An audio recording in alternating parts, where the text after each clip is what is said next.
Greetings and salutations, everyone. My name is Kiorkof, and welcome to my YouTube channel. Today, we're going to be talking about my quarterback tier list going into the 2020 fantasy football season. On today's episode, I'm going to be talking about 32 plus quarterbacks as I give you guys my thought process, give you guys statistics behind my subjective analysis, and kind of give you guys an overall view of how I value these upcoming quarterbacks going into this upcoming season.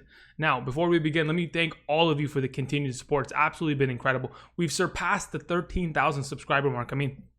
Honestly, I cannot thank you guys enough. Our next goal is 14,000, but we're going to get there eventually. It's you guys that get us there. So again, for those of you who are new to the channel, do not forget to subscribe to the channel. Do not forget to click the bell notification button because we will be creating fantasy football content here for the entirety of the 2020 season, whether it's off-season content or regular season content when we do running back, wide receiver, quarterback, tight end rankings, our hidden gems videos, our Sunday morning live streams to make sure that your lineups are ready to go for week one.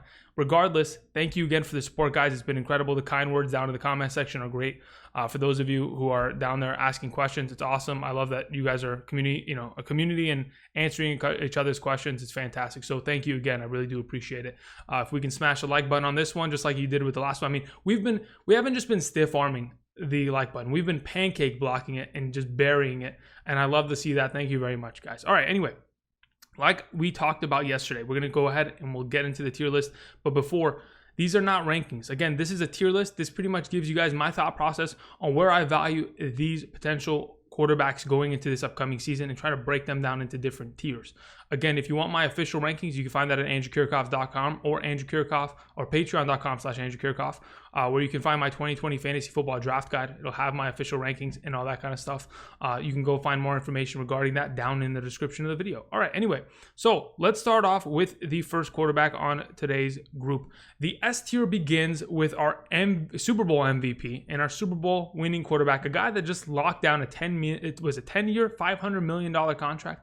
Patrick Mahomes starts off our S tier, and though only Patrick Mahomes and Lamar Jackson will pretty much adorn this tier, it needs to be duly noted. Patrick Mahomes is a monster, and we all know that. We know what he's capable of. Going back to 2018, 50 touchdowns, 5,000 passing yards, the third quarterback in NFL history to surpass 50 passing touchdowns other than Tom Brady and Peyton Manning. Patrick Mahomes is a monster. Now, despite the injury that he had last year, if he had not sustained that injury, he would have finished as the number 2 quarterback because from weeks 1 through 6, he was averaging 23.69 fantasy points per game in a 4-point per passing touchdown format. If you had gone ahead and stretched that throughout an entire 16-game season, easily would have been the number 2 overall quarterback in fantasy. Obviously dealt with the dislocated knee that happened in the first quarter against the Denver Broncos on Thursday Night Football. And he also dealt with that ankle injury, which pretty much plagued him for the entire regular season. And then finally found his footing, in the playoffs, in which he absolutely dominated. He had 12 total touchdowns scored in the 3 playoff games. He averaged 33.18 fantasy points, if you were going to count fantasy points in those playoff matchups. Absolutely incredible. On top of the fact that even in the regular season, when he was healthy, the pieces around him were not healthy. Besides the fact that Tyreek Hill missed 4 games, Sammy Watkins missed 2 games, Damian Williams missed 5 games, LaShawn McCoy missed 3 games. All in all, there were injuries plagued throughout the entirety of the season for this Chiefs offense. And finally, after everybody was healthy and everybody was ready to go, they dominated in the playoffs. We know what he's capable of. He gets more pieces. He gets the healthy pieces back. Clyde Edwards-Helaire is going to be a huge part of this offense, especially in the passing game. And I think Patrick Mahomes, as we all know, is an S-tier player. Moving on, Lamar Jackson. Lamar Jackson came out of nowhere, but at the same time, it shouldn't have been a crazy thing to see him surpass 1,000 yards. He ended his rookie year in the 7 starts that he had at the back end of the season, averaging 79 rushing yards per game. So if you've gone ahead and you've taken that into a 16-game account, of course he was going to surpass 1,000 yards. But the fact of the matter was that nobody really anticipated him throwing 36 passing touchdowns and leading the league in passing touchdowns last year. He averaged 28.11 fantasy points per game and was only second to Patrick Mahomes' 2018 performance in terms of the greatest fantasy performances of all time at the quarterback position. He surpassed Peyton Manning's 2013 season just this past year, only playing 15 games. Lamar Jackson's an animal with 14 QB1 performances, 14 performances of 20-plus fantasy points, 11 games of 2-plus touchdowns scored, 12 games of 60 rushing yards, on top of the fact that he didn't play in week 17. He only played 15 games. And in those games from weeks 1 through 16, he was so far ahead of the second quarterback, which was Deshaun Watson. He was up 89.7 points by week 16. I mean, nobody was going to catch him, to say the very least. And on top of it, besides the work that he had through the air, if he had thrown, half as many touchdowns in the passing game, he still would have been the number one quarterback. On top of that, the running game work that he got was extraordinary. The fact that he was the sixth rusher in terms of total rushing yards last season, and with 100 less rushing attempts than all the other running backs in that category. He had the 13th most rushing touchdowns amongst the NFL, with only having 30% of the Ravens' red zone rushing attempts. On top of that, he had 11 rushes of 20 plus yards, was tied with Nick Chubb last season, and had the fourth highest missed tackles forced per attempt last season. Patrick Mahomes is an S-tier player. He was the MVP of the league. He's coming back for some vengeance this year, and I'm excited to see what he's capable of. Moving on to our A tier, we talk about Dak Prescott, who is on the thumbnail, one of the most consistent quarterbacks in the National Football League. In the past 4 seasons, since coming into the league in 2016, he's always finished as a QB1. On top of that, he's always scored 28 plus touchdowns every single season of his career.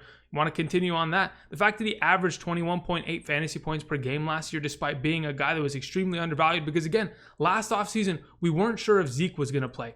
But no matter who was in the backfield last season, Dak Prescott dominated in the passing game. He had 2 wide receivers surpass 1,100 receiving yards, and even Randall Cobb in the slot position surpassed 800 receiving yards. When they talk about potentially having 3 1,000-yard receivers, bringing in Mike McCarthy, who, as we remember, they've always had back in Green Bay, Jordy Nelson, Randall Cobb, and a little bit of James Jones or Devontae Adams. They've always used these 3 wide receiver sets, going and getting CeeDee Lamb, going ahead and having one of the better offensive lines.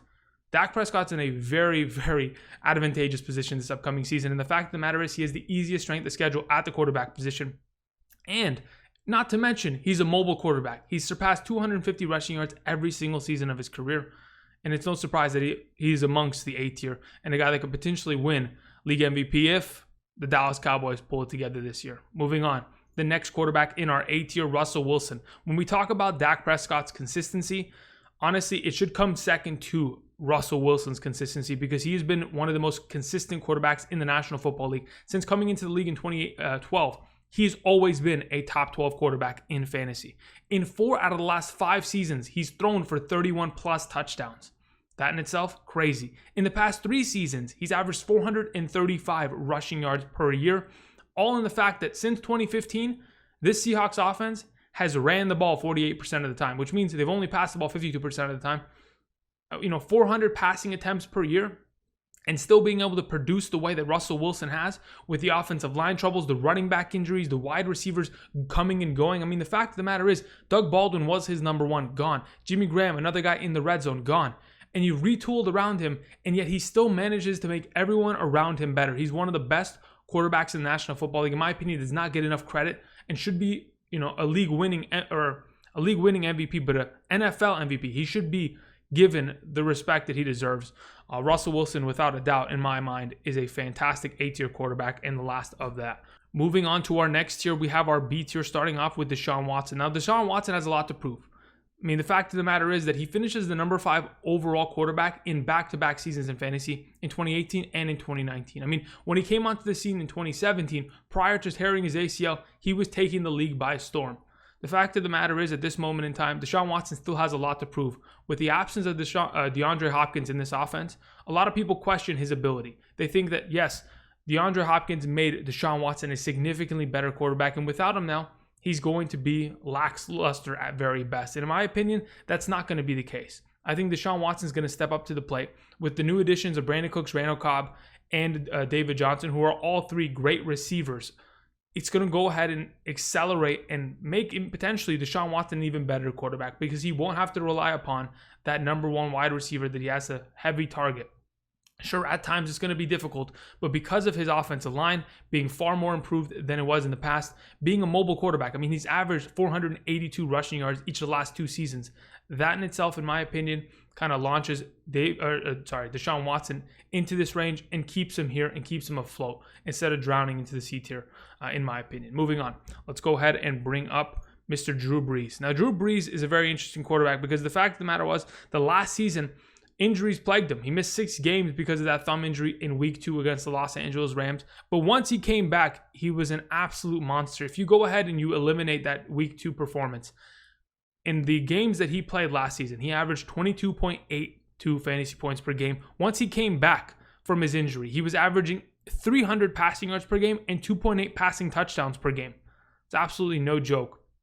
Drew Brees, in terms of consistency, similar to a Russell Wilson, was a number one quarterback, a QB1 for every single season of this past decade, except for this past year. I mean, he was literally a QB1 from 2010 to 2018. This past year, because of that injury, wasn't able to make the list. But my goodness, when we look at what surrounds Drew Brees this upcoming season, he's got the most talent that I think he's personally ever been surrounded with. With the best right and left tackle combo in the National Football League, you went ahead and they've drafted offensive linemen over the last couple of years to go ahead and protect their blue chip quarterback. You go ahead, you bring in Emmanuel Sanders. Again, you get Jared Cook for a second year. Alvin Kamara is going to be healthy. You still have Latavius Murray and Michael Thomas, of course.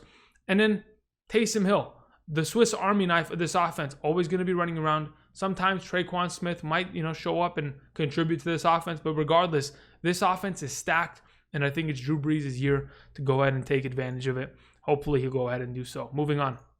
The last quarterback of this B tier is Kyler Murray. Kyler Murray, as of right now, is a little interesting. Last year, averaged 18.5 fantasy points per game, but again, dealt with a quad injury in the last couple weeks of the season.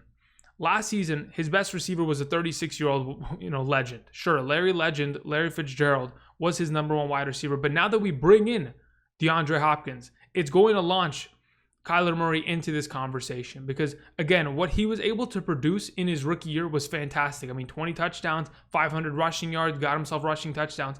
Everything was on the right track. But now that you add a top-tier receiver like DeAndre Hopkins, it's going to launch Kyler Murray into another level, which I'm hopeful of that he takes advantage of this upcoming season. Hopefully he doesn't end up like Baker Mayfield, who in 2018 going into 2019, we thought he had a great rookie year. He got a extremely talented wide receiver in the offseason due to a trade, and now he's going to be a top five quarterback. Let's hope for it. Hopefully, we don't end up getting screwed by Kyler Murray this upcoming season, but I don't think we will because, again, this offense that surrounds him is predicated on passing the ball. I mean, last year, the amount of times that they ran 3 and 4 wide receiver sets was, just insane. They ran 3 and 4 wide receiver sets 66% of the time last year. They ran 11 personnel 32.5% of the time. You go ahead, you bring in Kenyon Drake, you keep him. He's a guy that can catch the ball easily 50 plus times for 500 plus yards. DeAndre Hopkins, over the last couple of years, has averaged 1,300 receiving yards and 10 plus receiving touchdowns per season. This offense is going to continue to improve. I think Kyler Murray, with more experience, with Cliff Kingsbury, is going to improve. And overall, closes out this year B tier. Moving on. Starting off with the C tier. Mr. Tampa Bay, the GOAT, Tom Brady. Now, Tom Brady, again, though he may be the GOAT, in the last couple seasons has been looking a little rough. In New England, though the seasons haven't been great in terms of the talent that surrounds him, Tom Brady's never really had a lot of talent. I mean, outside of Randy Moss those years ago and Gronkowski that was in his prime, he really hasn't had Pro Bowl-esque wide receivers that surrounded him. And now that he goes into an organization who have 2 Pro Bowl wide receivers, you bring in Gronk again, you have yourselves a very interesting situation on top of the fact that you go from a very good offensive line in New England and you pretty much have the identical offensive line in Tampa Bay with guys that are extremely talented. They drafted a first-round offensive lineman. They want to surround Brady with talent. And in terms of fantasy, Brady's been a QB1 in 7 out of the last 10 seasons. And in the years that he didn't finish as a QB1, he finished as the number 13, the number 14 quarterback. And then the other year was the year that he served a 4-game suspension. And even once he came back, he was averaging more than 20 fantasy points per game. Tom Brady's always been a QB1. He's going to continue that this upcoming season in Tampa Bay as he finds this new offense, learns this new scheme. And to be honest, the fact that he plays in the NFC South with all those shootouts, the game script's always going to be, score. And I'm excited to see what Brady's capable of this upcoming season. Moving on. The next player in this tier is Josh Allen. Now, Josh Allen's, again, one of these quarterbacks that a lot of people kind of look at and think, can I really trust Josh Allen? I mean, in the past 21 games, after coming back from his Tommy John surgery midway through the 2018 season, Josh Allen took the quarterback job in Buffalo and has averaged 21.32 fantasy points per game in the past 21 regular season games. Now, a lot of that can be pointed to the fact that he is a rushing monster. I mean, the fact that he ran for 600 plus yards and in this past season, 500 plus yards on the ground, accompanied with 9 rushing touchdowns and 7 rushing touchdowns. Pretty freaking crazy. He's had just as many rushing touchdowns in the past 2 seasons as Saquon Barkley. That's why Devin Singletary, Zach Moss, be careful. Regardless, the couple stats that a lot of people are worried about with Josh Allen is the fact that he's never thrown for 300 passing yards in his career. That, in my opinion, is scary, but you bring in Stephon Diggs. You go ahead and you're trying to improve the pieces that are surrounding him. And this upcoming season, it's going to be a huge test because, again, they're expected to win this upcoming division. But the offense, the defense, the way that this entire scheme works, they're not trying to allow Josh Allen to carry this team. They want their defense to carry. They want to run the ball and be a balanced team, and they don't want to turn over the ball. And that's what they've done over the last couple of years. And hopefully, a little bit of the glimpses that we saw of last season are going to continue to shine through this upcoming year. Though a difficult schedule, I think Josh Allen's up to the task. He had 7 QB1 performances last year, and he had 12 games of 17-plus fantasy points. Consistent as heck last year. Moving on. Matty Ice. Matt Ryan, the fact that he has Julio Jones and Calvin Ridley and still manages to, be on this fringe of whether or not he's going to be a QB1 is kind of ridiculous in my eyes. I think with everything that surrounds him, the offensive line improving, sure. They drafted 2 first-round offensive linemen in 2019. Those guys are going to improve. They have more experience. They're going to play entire seasons here.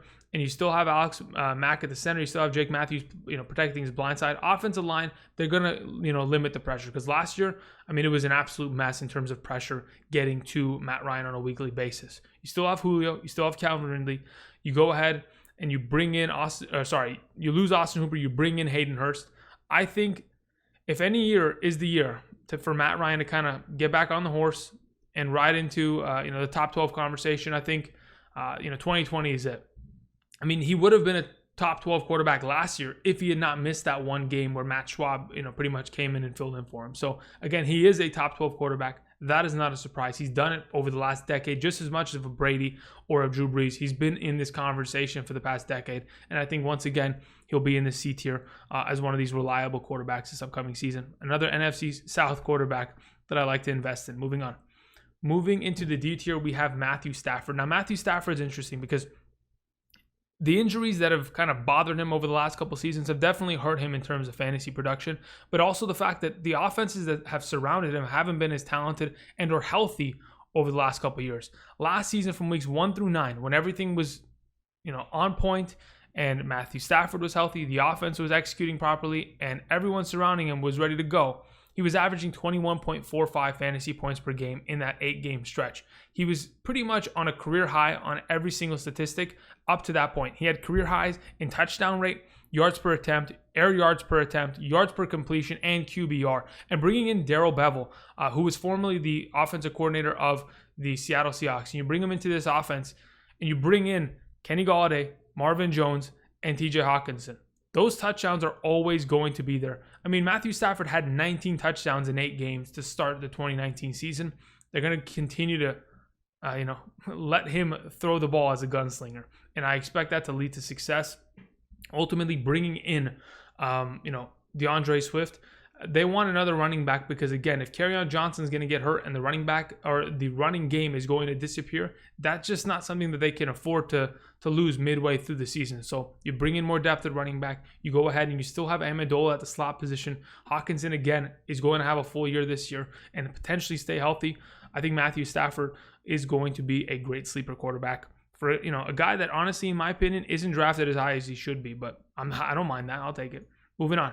Aaron Rodgers. Aaron Rodgers with that full-grown beard.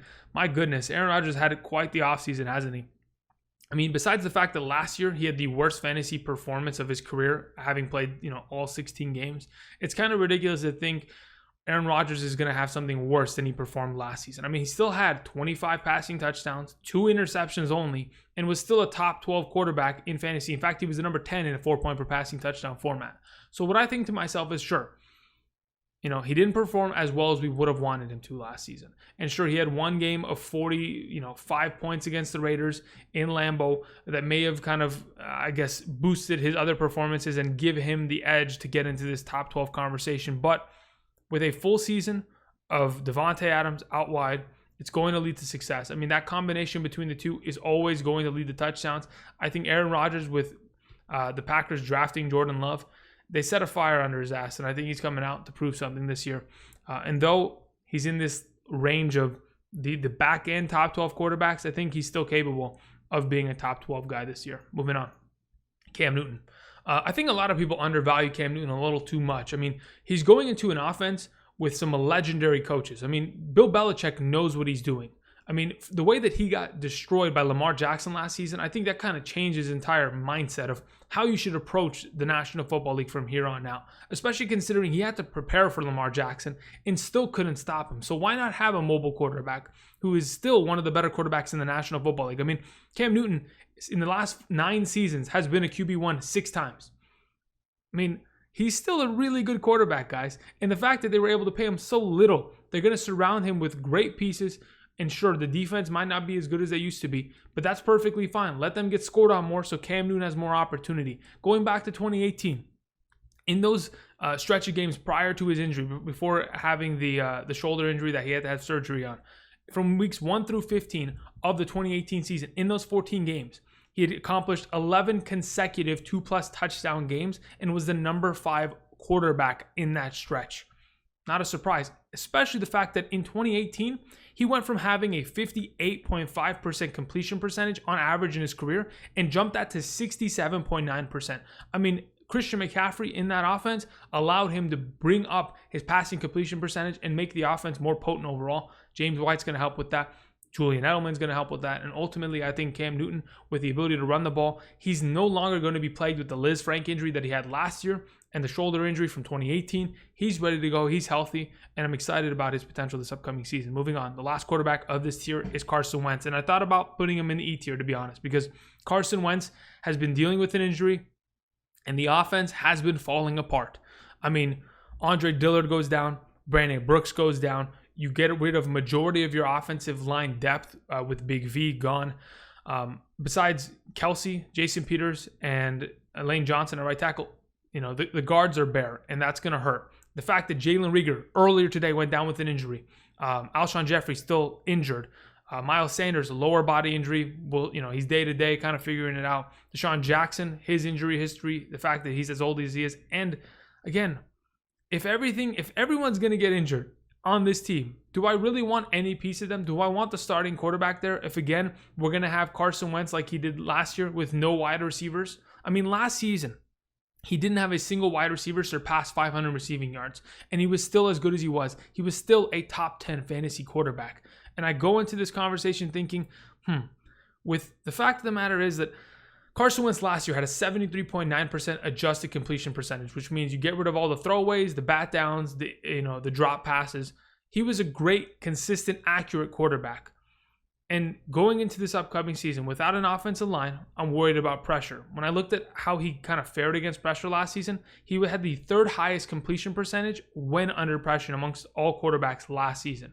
Carson Wentz, despite everything, could potentially be a decent quarterback this year because, again, he'll have to rely upon whatever he has surrounding him, whether it's Zach Ertz and Dallas Goedert, who, in my opinion, Dallas Goedert's kind of raising up the charts as of late considering all the injuries in this offense.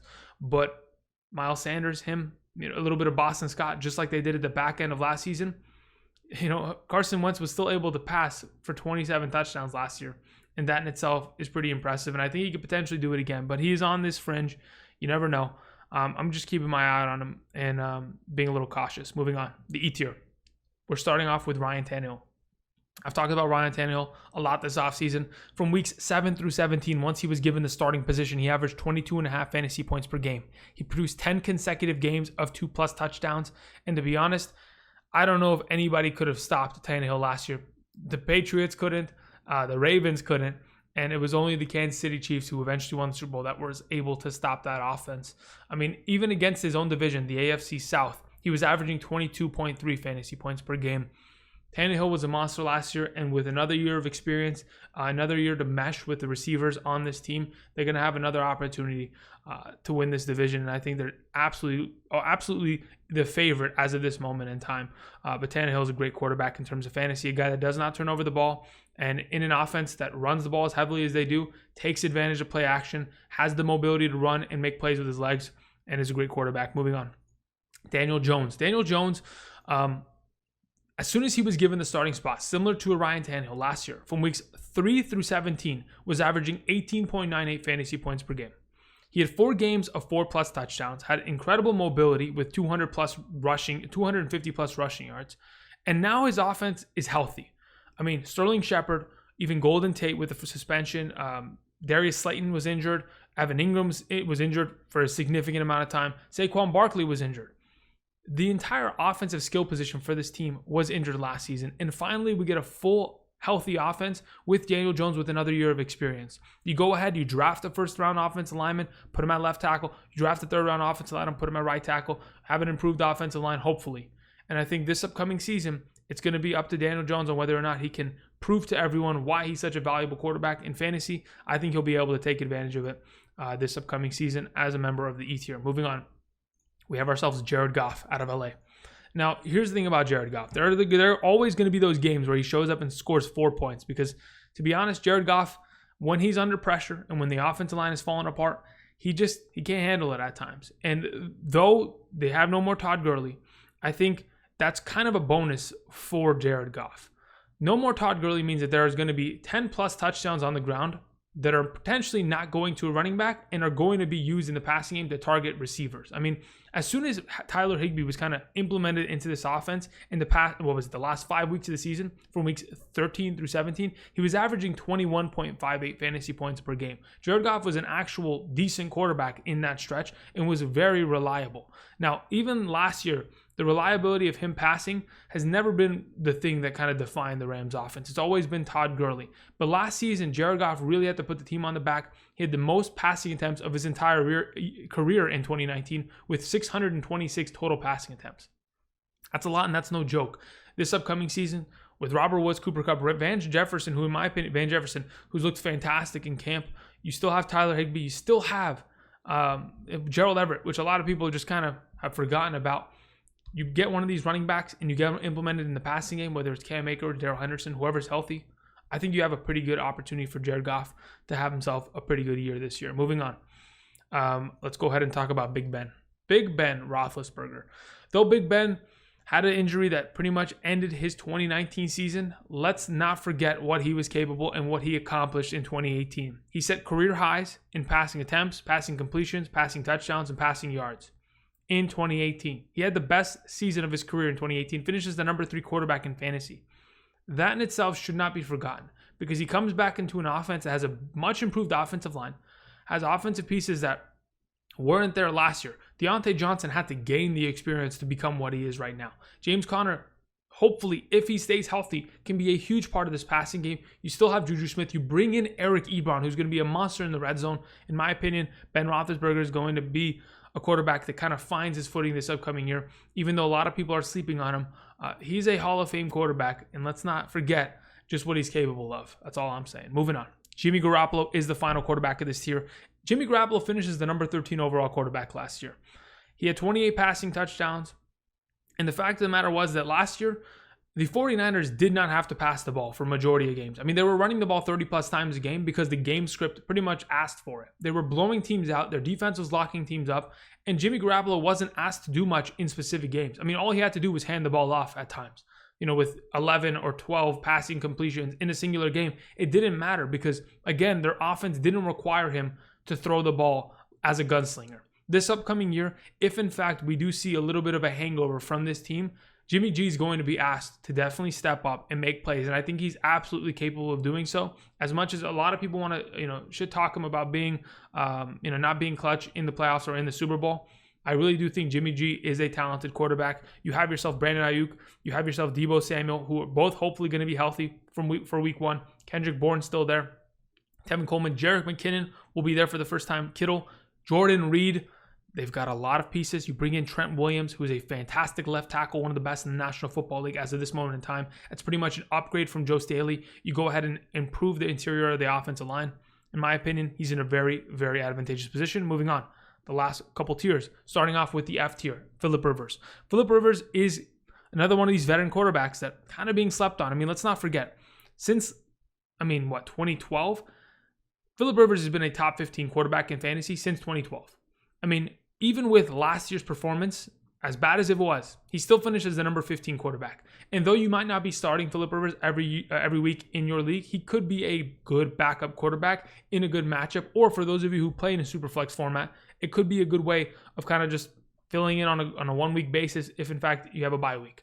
Otherwise, in the past couple seasons, I mean, looking at his last 7 seasons, he's finished as number 6, 10, 12, 10, 8, and 10, and then 15 quarterback. He's been incredible. And sure, you go ahead and you put him in an offense that has one of the better offensive lines, has great running backs, especially Nyheim Hines, who's going to be, his Austin Eckler. You still have talent in T.Y. Hilton, Jack Doyle, Paris Campbell. You bring in rookies out of USC, Michael Pittman Jr. There's a lot of talent in this offense, kind of being slept on. I think Rivers is going to be great. I saw somewhere, I think Philip Rivers had like a 91% completion percentage in camp. Some pretty crazy numbers, but regardless, moving on. Baker Mayfield is our next quarterback on hand, and I think Baker Mayfield's going to have a little bit of a comeback season in comparison to what he did last year. The offense was a mess. I mean, Freddie Kitchens led them to no promised land. I mean, he led them into the ground, and everyone almost lost their job because of how bad they performed. And even with all of that, I think with a new offensive coordinator coming in with a new offensive scheme that's going to be far more predicated on running the ball and taking advantage of that in the passing game in terms of play action, Baker Mayfield has a lot to prove. I mean, with the amount of receiver help that he has, now bringing in Austin Hooper, you still have Kareem Hunt for now a full year. You bring in 2 offensive linemen, the left tackle that they just drafted, Jedrick Wills, out of the first round. You bring in Jack Conklin. This is going to be a far better offense, and I think Baker Mayfield will be taking advantage of it. I mean, in 7 of the last 11 games he played last season, he had 2+ passing touchdowns. That in itself brings me confidence, and I think Baker Mayfield will be able to take advantage of it this upcoming season. Moving on. The last quarterback this tier, Joe Burrow. I mean, Joe Burrow, in my opinion, is going into a very comfortable position. I mean, the fact that he was national championship winning quarterback, Heisman winner, 60 passing touchdowns at LSU, undefeated, has a sense of mobility to him, can actually move and make plays with his legs if in fact required. And then you surround him in an offense with Tyler Boyd, who's had back-to-back 1,000-yard seasons with a bum quarterback. You still have AJ Green, who, if healthy, can be a top 12 quarterback easily. Auden Tate, who's been the quote-unquote MVP of camp for the Bengals. Still have John Ross, one of the fastest wide receivers, if not the fastest wide receiver in the National Football League. Alex Erickson, the slot position, great. You still have good backups if someone goes down. And you have Joe Mixon. This offense is set. The offensive line is far more improved, having the Alabama left tackle come back from his ACL injury this upcoming season. I think Joe Burrow is in a very comfortable position, and the fact that their defense gives up points, not really scary in my eyes because Joe Burrow is coming out to score, and I think he's going to be a part of this F tier. Moving on. Derek Carr. Derek Carr, in my opinion, could be in this F tier because of how much that they've improved around him. He's been a decent quarterback. I mean, in a 4-point per passing touchdown format, he's finished as the number 14, 13, 19, 19, and 17 overall quarterback in the last 5 years. So he's always been in these teen numbers. Now, the question is, are you going to start him in your regular season? Probably not. But what is currently surrounding him? He has the best pass blocking offensive line in the entire National Football League. They still have Waller. They have Renfro in his second year. They still have Tyrell Williams. Zay Jones. You bring in Nelson Aguilar. You bring in, you go ahead and draft Henry Ruggs and Edwards, who is being compared to, he's the Devontae Adams of this offense. We'll just have to wait and see. Regardless, this offense is far more improved than it has been in the past. And honestly, it's just up to Derek Carr on whether or not he takes advantage of it because he can easily be an E-tier quarterback in my eyes. He's just got to step up to the plate and have himself a good season here. Moving on. We have ourselves Drew Lock. Now, Drew Lock could be a second-year wonder. I talked about it a couple days ago, talking about some sleeper quarterbacks, and whether or not in his second season, Drew Lock is going to make that next step. Is he going to be one of these quarterbacks that, with all of the pieces surrounding him, can take advantage of it? I mean, he has one of the best offensive lines in the National Football League. They went ahead and improved it this offseason. You bring in Melvin Gordon, still have Phillip Lindsay and Royce Freeman in the backfield. You have yourself, Cortland Sutton was a pretty good wide receiver, to say the least. Jerry Jeudy comes in. Hamler comes in. You still have Noah Fant. I mean, they even went and drafted his former tight end from, Missouri? I mean, they're pretty much surrounding him with everything he could possibly want. It's up to him. If Drew Lock takes advantage of it, he can be a great quarterback in the National Football League. And in terms of fantasy football, can be an incredible sleeping quarterback that a lot of people just aren't going to draft, and you can go ahead and sneak in the last round and or pick them up off the waiver as the season progresses. Moving on. Kirk Cousins. Kirk Cousins was probably one of the more efficient quarterbacks last year. I mean, in an offense that wanted to heavily run the ball, he only had, 400 and something passing attempts in comparison to always throwing the ball 600 plus times a year. That in itself brought down his overall productivity, but he made him an overall more efficient quarterback. And in fantasy, he was still a guy that was in this top 15 range. But in my opinion, if they continue to play Kirk Cousins the way that he was last year, in which he was playing second fiddle to the running game, and it wasn't really his choice on whether he was going to, make some plays here and there, and it was just predicated on, okay, 3rd and 8, all right, now it's your turn, Kirk Cousins, because the running game couldn't get it done. Now we give it to you. Okay, you failed, next. If in fact we don't see Kirk Cousins, being able to spread it out a little bit more, take advantage of it, and now that he has Adam Thielen back, who was honestly his favorite receiver in comparison to him and Stephon Diggs, I think Kirk Cousins has an opportunity to hop a couple tiers, but to be safe, we'll leave him at G tier, a guy that's probably going to finish in the teens this upcoming season. Moving on. We have ourselves Gardner Minshew, the last quarterback of the G tier. G is for Gardner, and to be honest, Gardner Minshew, impressed a lot last season. 21 passing touchdowns, only 6 passing interceptions in 14 games played. Outside of Kyler Murray, he is the most experienced amongst all rookie quarterbacks going into this upcoming season, or now that they're sophomore quarterbacks, but all the rookie quarterbacks of last season in comparison to Drew Lock and or Dwayne Haskins. Gardner Minshew pretty much, and even Daniel Jones. He played more games than Daniel Jones. I think Gardner Minshew is in a very interesting position. The game script is going to be in his advantage. They're going to be asked to throw the ball a lot. And with the receivers that he has, whether it's D. Westbrook, DJ Chark, of course, Conley, you bring in Tyler Eifert, that's great. Chris Thompson in the passing game, Leonard Fournette in the passing game. Let's not forget he got the ball 76 times last year. You bring in Chenault. You got a pretty good offense here. If Gardner Minshew takes advantage of it, then by goodness, he could be a great quarterback and be a good fantasy quarterback, but we're just going to have to wait and see if he does so. Now we move on to the H tier, and I think Sam Darnold is a perfect spot for him because, again, Sam Darnold is somebody that I don't want to touch. And even in a 2-quarterback league in which I have to start 2 quarterbacks every week, I don't want to touch him as a starter. He could sit on my bench, and maybe if he plays in a good matchup, I'll take advantage of it. But outside of that, Sam Darnold is just a quarterback. And that's why he's in the H tier, because it makes sound. You know what I mean? A little bit of an E, a little bit of an H sound. But regardless, I think Sam Darnold, nobody I really want to invest in this upcoming season. Not really too interested in him. Moving on, we have ourselves Dwayne Haskins. I think Dwayne Haskins could end up being a decent quarterback. Again, in his second year, has far more experience. Could be a decent quarterback. But what surrounds them in terms of opportunity, in terms of talent, isn't there. They're a very young team. And over time, they will gain more experience. But in terms of fantasy productivity, I don't think this is the year for a guy like Dwayne Haskins. Moving on to Teddy Bridgewater. I think Teddy Bridgewater is a good quarterback, but he's going to, again, play second fiddle to, the running game. Christian McCaffrey is going to do everything. And if Christian McCaffrey catches a ball and runs for 50 yards and a touchdown on a screen pass, then it's going to help Teddy Bridgewater. But Teddy Bridgewater has never been a quarterback that's going to go out and win you a game. He is I'm going to try not to lose you the game. I'm a game manager, kind of like an Alex Smith of the past, where I'm going to throw maybe 1 to 2 touchdowns a game at most, maybe 200 yards if I'm lucky. Outside of that, I'm not going to throw any interceptions. I'm not going to fumble. I'm going to make sure our defense is in the game and our running back can pretty much win it all for us. And that's why he kind of sits in this H tier. Moving on, the last tier of quarterbacks.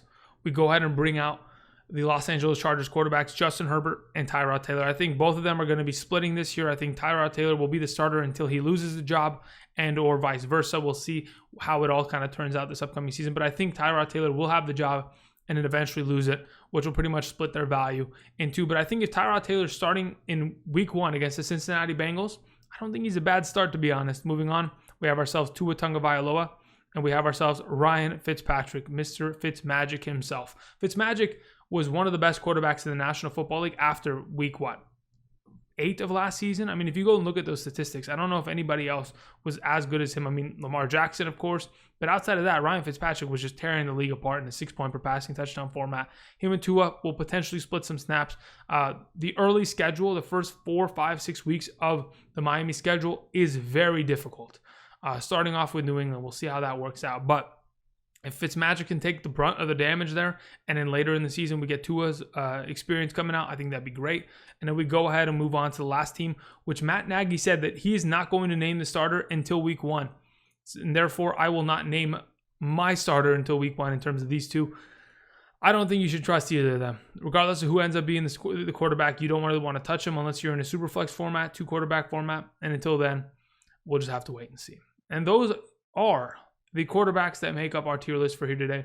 Thank you everybody for watching. I know it took a little while to talk about everybody, but I do appreciate you guys' support. Let me know down below in the section, or down low in the comment section, what you guys think about today's tier list. If we can go ahead and get to 500 likes, we'll go ahead and make a tight end video in terms of a tier list. Don't forget, again, down in the description of the video, if you guys are looking for Andrew Kiorkof's 2020 Fantasy Football Draft Guide, you go ahead and do that. Again, hit the like button if you like today's video. And until next time, I'll see you guys. Peace.